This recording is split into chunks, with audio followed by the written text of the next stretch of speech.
तो हेलो दोस्तों, जय हिंद। स्वागत करते हैं एक बार फिर से आप सभी का साबिर कुरैशी एजुकेशन में। दोस्तों तो आज का टॉपिक, एक नया टॉपिक लेकर आए हैं, भारत छोड़ो आंदोलन। दोस्तों भारत क्विट मूवमेंट क्या था दोस्तों, आज विस्तार से हम जानने की कोशिश करेंगे कि देखो जो आज़ादी हमको मिली है, बहुत सारे मूवमेंट्स किए गए, बहुत सारे आंदोलन किए गए, तब जाकर आज़ादी मिली है हमको। तो ये भारत का मतलब सबसे अंतिम आंदोलन था। भारत छोड़ो आंदोलन जो था ये भारत का सबसे अंतिम आंदोलन था दोस्तों। इसकी शुरुआत जो हुई थी, ऐसे देखो बहुत सारे किताब में देता है कि 8 अगस्त से, लेकिन 8 अगस्त से नहीं, इसका सही जवाब होगा 9 अगस्त 1942 से भारत छोड़ो आंदोलन शुरुआत हो गया था। तो जब मान लीजिए कहीं क्वेश्चन दे दिया कि दोस्तों 8 अगस्त, 6 अगस्त, 7 अगस्त, तब उस टाइम हमको 8 अगस्त लगाना है आंसर में। ये बात ध्यान रखिएगा। जब 9 अगस्त दिया रहेगा तो आपको आंसर 9 अगस्त लगाना है, 9 अगस्त 1942। तो भारत छोड़ो जो आंदोलन था दोस्तों, ये गांधी जी शुरुआत करने वाले थे। तो इसके खिलाफ बहुत सारे लोग नाराज भी थे, बोले कि नहीं ये आंदोलन नहीं होगा। तो गांधी जी बोले, वहाँ पर बोले, गांधी जी ने कहा कि ठीक है, नहीं करना, हम करेंगे, खुद से करेंगे। तो कांग्रेस जो था ना, गुस्सा हो गया गांधी जी से कि गांधी जी आंदोलन करते हैं, असफलता मिलती नहीं है। तो वो बोले ठीक है, तुम लोग साथ मत दो, हम तो आंदोलन करेंगे। देखो गांधी जो थे ना, वो बहुत जिद्दी किस्म के इंसान थे। वो जो जिद पे अड़ जाते थे तो वही काम करते थे। उसी टाइम उन्होंने कहा कि मैं इस देश की एक मिट्टी बालू से कांग्रेस से भी बड़ा संस्था खड़ा कर सकता हूँ। ये हकीकत बात था कि गांधी जी अगर चाहते तो बहुत कुछ कर सकते थे, लेकिन कांग्रेस को पता था कि कांग्रेस कमेटी जो चल रही है, कांग्रेस जो है, ये कहीं ना कहीं गांधी जी की ही वजह से चल रही है। गांधी जी मतलब पूरा देश में एक नाम हो चुका था, एक आशाएं थी सभी लोगों को गांधी जी पर कि गांधी ही देश को बदल सकता है, देश को आज़ादी दिला सकता है। तो उसी समय दोस्तों 14 जुलाई 1942 को कांग्रेस वर्किंग कमेटी की बैठक वर्धा में बुलाई गई। वर्धा आपको महाराष्ट्र में है। तो 14 जुलाई 1942 को बैठक बुलाई गई थी। तो इसमें कोई लोग खफा थे, जिसमें खफा थे आपको भूला भाई देसाई हो गए, राजगोपालाचारी हो गए, इन लोगों ने कांग्रेस से त्याग पत्र दे दिया। तो ये भी पूछा जाता है क्वेश्चन में दोस्तों कि कांग्रेस वर्किंग कमेटी के समय किन लोगों ने त्याग पत्र दिया था। तो आपको याद रखना है, भूला भाई देसाई और राजगोपालाचारी। ठीक है, तो 14 जुलाई 1942 को हो गया। अब इस आंदोलन की शुरुआत दोस्तों, मतलब ये बात जब होगा कांग्रेस और गांधी जी में कि ठीक है आप आंदोलन चालू करिए, तो गांधी जी तो रहते थे महाराष्ट्र में। तो मुंबई से ग्वालियर टैंक एक जगह है दोस्तों, वहाँ से 8 अगस्त 1942 ईस्वी को उन्होंने एक बहुत जोशीला जन भाषण दिया दोस्तों। ये माफ़ करना, थोड़ा सा तबीयत सही नहीं है अभी, तो पढ़ा रहे हैं। तो 8 अगस्त 1942 को दोस्तों मुंबई के ग्वालियर टैंक से महात्मा गांधी जी और कांग्रेस वर्किंग कमेटी के जितने भी लोग थे, सब लोग इकट्ठा हुए और वहाँ से उन्होंने भाषण दिया दोस्तों। उन्होंने अपना सबसे जोशीला भाषण जो दिया, इतिहास का सबसे 1.5 घंटा तक मतलब गांधी जी ने भाषण दिया था दोस्तों।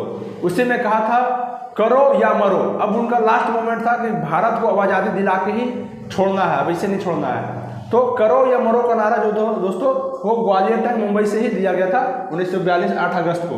तो जब ये भाषण हो रहा था दोस्तों तो बहुत सारे भीड़ थी, लेकिन ये जो है ना अंग्रेजों को पचा नहीं। बोला कि अरे तो मतलब गांधी जी फिर से शुरू हो गया, फिर से हम अंग्रेजों के खिलाफ एक तरफा कर लेगा, तो क्यों ना इसको गिरफ्तार कर लेते हैं। तो अंग्रेज जो था एक वही 8 अगस्त की मध्य रात्रि मतलब आधी रात को एक ऑपरेशन जारी करके इन लोगों को गिरफ्तार करवाता है। जो ऑपरेशन का नाम था दोस्तों ऑपरेशन जीरो। ऑपरेशन जीरो के तहत जो कांग्रेस के जो बड़े नेता थे, दिग्गज नेता थे, उन लोगों को गिरफ्तार कर लिया। गिरफ्तार करके महात्मा गांधी को गिरफ्तार करके आगा खां पैलेस पूना में भेज दिया गया। उसमें से महात्मा गांधी थे, उनके निजी सचिव महादेव देसाई और उनकी पत्नी कस्तूरबा गांधी को भी कैद कर लिया गया दोस्तों। कैद करके आगा खां पैलेस पूना में भेज दिया गया। अब जो था इस आंदोलन का कोई मतलब चयन करता नहीं था। राष्ट्रीय स्तर पर एक ऐसा ही आंदोलन हुआ भारत छोड़ो आंदोलन दोस्तों कि इसके राष्ट्रीय स्तर पर कोई आंदोलनकारी नहीं थे, कोई मतलब इसका नेतृत्व नहीं कर रहा था। सब मतलब छोटे छोटे गांव से, छोटे छोटे शहर से सब एक सिर्फ नेता कर रहे थे, लेकिन राष्ट्रीय स्तर पर कोई आंदोलन नहीं कर रहा था गांधी जी के जेल जाने से। तो दोस्तों क्या हुआ कि फिर जो मतलब ये जोशीला जो भाषण था और ये जो चरम पे थी, आज़ादी जो था वो चरम पे था दोस्तों कि अब हमें आज़ादी लेके ही रहना है, अब छोड़ना नहीं है अंग्रेजों को। तो इधर ये गांधी जी तो कर ही लिए थे और उधर चल रहा था दोस्तों द्वितीय विश्व युद्ध भी चल रहा था। 1940 1945 के बीच द्वितीय विश्व युद्ध हुआ। द्वितीय विश्व युद्ध में इंग्लैंड बुरी तरह हार रहा था दोस्तों, इंग्लैंड बुरी तरह हार रहा था। तो जो द्वितीय विश्व युद्ध हो रहा था दोस्तों, उसमें थे मित्र राष्ट्र और धुरी राष्ट्र। मित्र राष्ट्र में दोस्तों इंग्लैंड, फ्रांस, रूस, अमेरिका और चीन था। मित्र राष्ट्र में इंग्लैंड, फ्रांस, रूस, अमेरिका, चीन था, ये था। और आपको धुरी राष्ट्र में जर्मनी, इटली, जापान था दोस्तों, ठीक है ना। तो धुरी राष्ट्र जो था मित्र राष्ट्र पर भारी पड़ रहा था, मित्र राष्ट्र देशों को हरा रहा था। तो इसकी वजह से अमेरिका, चीन जो है ना, इंग्लैंड पर दबाव देने लगा कि तुम भारतीयों को भी मिलाओ, साथ में भारतीयों को भी मिलाओ। अब भारतीय जो थे वो इंग्लैंड से मिल नहीं रहे थे, बोले कि नहीं हम क्यों मिले, तुम्हारा देश है, तुम समझो। ऐसे भी यहाँ खफा थे यही लोग। तो जब वो वहाँ आंदोलन हो रहा था दोस्तों, जब विश्व युद्ध चला था, तो उस समय जो था विंस्टन चर्चिल था दोस्तों, वहाँ के जो प्रधानमंत्री थे विंस्टन चर्चिल था। और वहाँ इंग्लैंड में भी चुनाव होने वाला था, तो वहाँ भी दो विंस्टन चर्चिल और क्लीमेंट एटली के बीच था। क्लीमेंट एटली तो जो था विंस्टन चर्चिल से अब संभल नहीं रहा था। विंस्टन चर्चिल जो था अपना खो रहा था, बहुत सारे सैनिक मर रहे थे। विश्व युद्ध जो दूसरी विश्व युद्ध हुआ दोस्तों, उसमें इंग्लैंड के लगभग हर घर से कोई ना कोई मर रहा था, कोई ना कोई डेथ कर रहा था। इसलिए इंग्लैंड के लोग भी परेशान हो गए थे। वो लोग चाह रहे थे कि विंस्टन चर्चिल को हराया जाए, वहाँ हराया जाए। और क्लीमेंट एटली जो था, उन्होंने बोला कि ठीक है, अगर हम जीत जाते हैं प्रधानमंत्री पद से, तो हम जो द्वितीय विश्व युद्ध हो रहा था, हम उसे वापस लेके हम अपना लड़ाई समाप्त कर देंगे, हम नहीं लड़ेंगे। और इंडिया वाले जो थे क्लीमेंट एटली का साथ दे रहे थे। क्यों दे रहे थे भाई? तो क्लीमेंट एटली बोला था दोस्तों कि अगर हम जीत जाते हैं तो भारत को आज़ादी दिलवा देंगे। फिर क्या था दोस्तों, जब इन्होंने बोला तो सब भारतीय जो थे क्लीमेंट एटली के लिए प्रचार प्रसार करने लगे।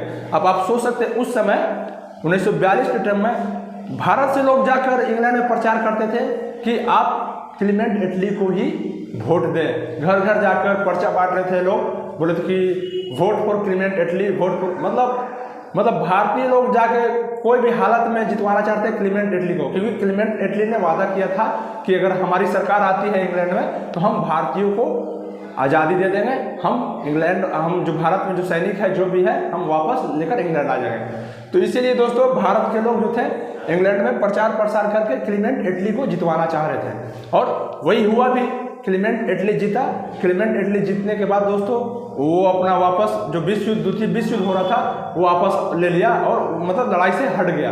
और फिर क्या कहा कि हम 1948 तक आपके देश भारत को आज़ाद कर देंगे। लेकिन अच्छी बात हुई कि 1947 में ही हमारा देश आज़ाद हो गया। तो फिर क्या था दोस्तों, जब महात्मा गांधी जेल में गए, तो ये था विश्व स्तर के बाद। तो विश्व स्तर पर जो हो रहा था भारत छोड़ो आंदोलन के दौरान, फिर ये भी पूछ देता है दोस्तों कि जब भारत छोड़ो आंदोलन हो रहा था उस समय वहाँ के प्रधानमंत्री कौन थे? तो आपको याद रखना है क्लीमेंट एटली था वहाँ के प्रधानमंत्री, याद रखना है। तो क्या हुआ दोस्तों कि फिर 8 अगस्त को जब गांधी जी जेल में चले गए, उनके साथ महादेव देसाई उनके निजी सचिव और उनकी पत्नी कस्तूरबा गांधी, वो लोग भी जेल चले गए। तो 9 अगस्त 1942 को दोस्तों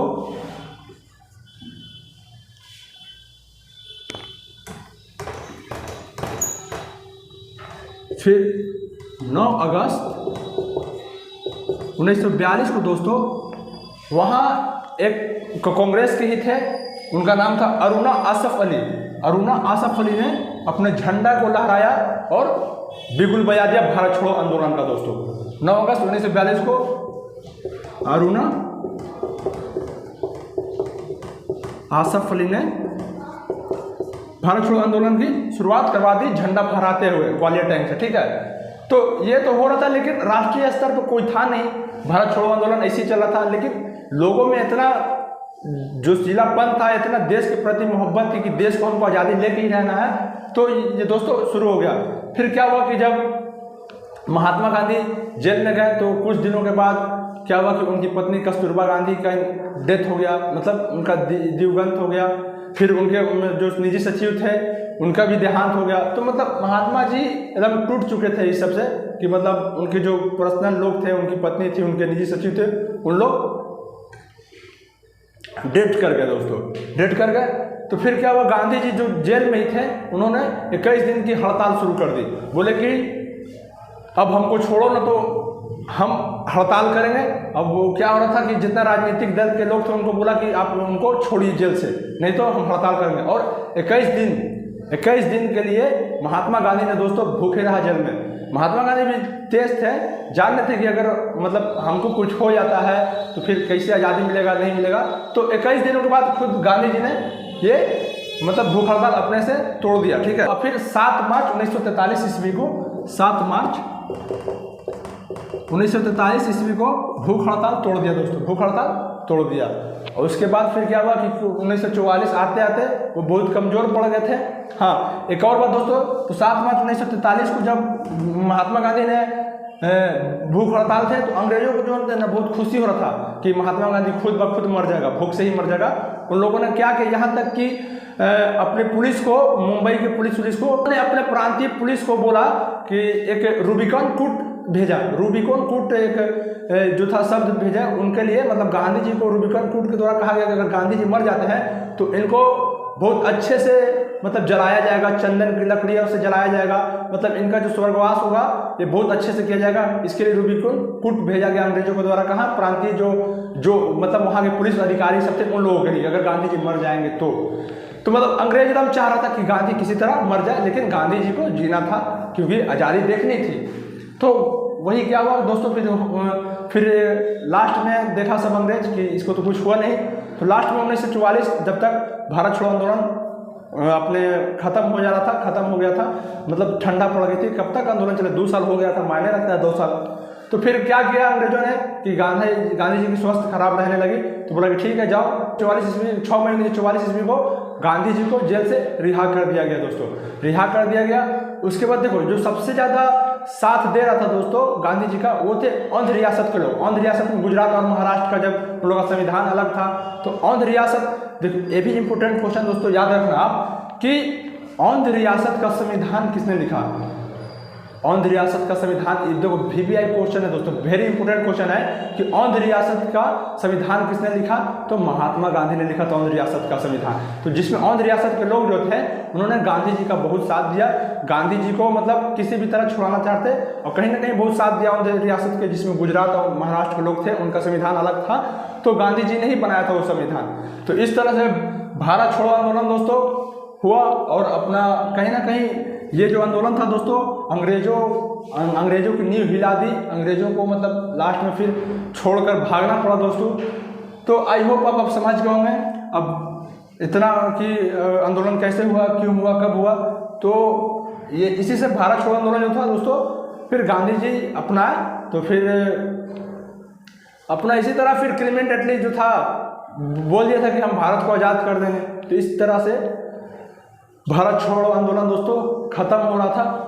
अब इसके बाद जो चैप्टर है दोस्तों बिहार में भारत छोड़ो आंदोलन, ठीक है। तो ये आई होप आप इतना समझ गए होंगे। तो आइए नेक्स्ट टॉपिक में पढ़ते हैं फिर बिहार से आंदोलन किसने शुरू किया था। तो आज के लिए इतना ही, जय हिंद दोस्तों।